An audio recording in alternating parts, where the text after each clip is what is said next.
Hey, this is Frank. We're looking at a 2006 Toyota Highlander.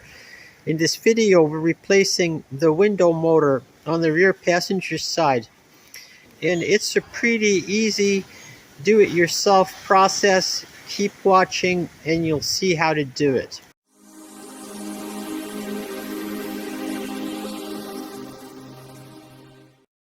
The first step is to remove the door panel.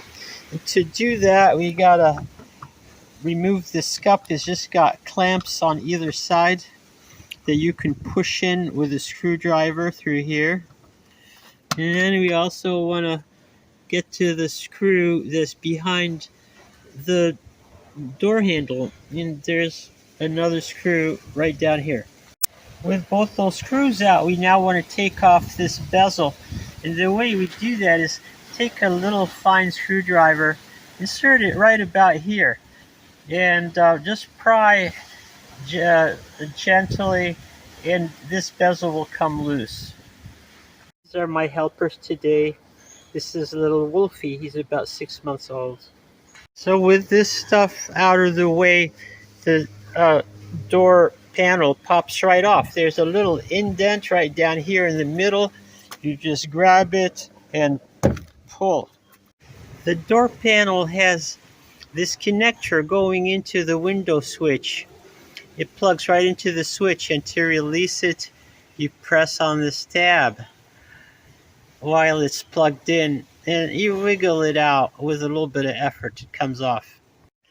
I've carefully peeled back the vapor barrier and rolled it up, and I've used some painter tape to hold it out of the way. Now I'm going to temporarily hook up the door switch and roll the window partway down. Right here you see the arm that slides through this retainer, and in order to get this arm out of the retainer, all I have to do is undo these 4 bolts. They're 10mm hex bolts, and I also unplug this connector for the motor, like so, and it'll be ready to come out. Let's go ahead and do that.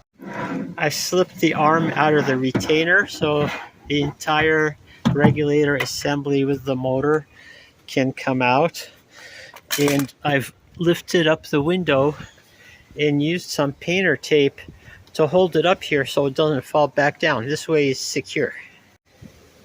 The motor is held in the regulator with 3 little Torx head screws. So you do need to have a Torx bit to undo these. This is a set of Torx bits. I'm going to include a link to where you can buy a set like this in case you need it. And look at this. This is the original motor. It's the original Toyota motor. So it's probably been in there, 17 years. Pretty good. This is the replacement motor right here. And I'm going to include a link for where you can get these motors very affordably.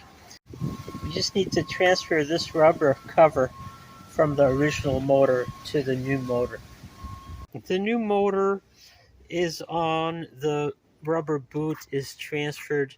Now what I encourage you to do to finish this up is to apply some grease to this little piece right here, and also apply some grease to the gears before reinstalling the motor back into the car.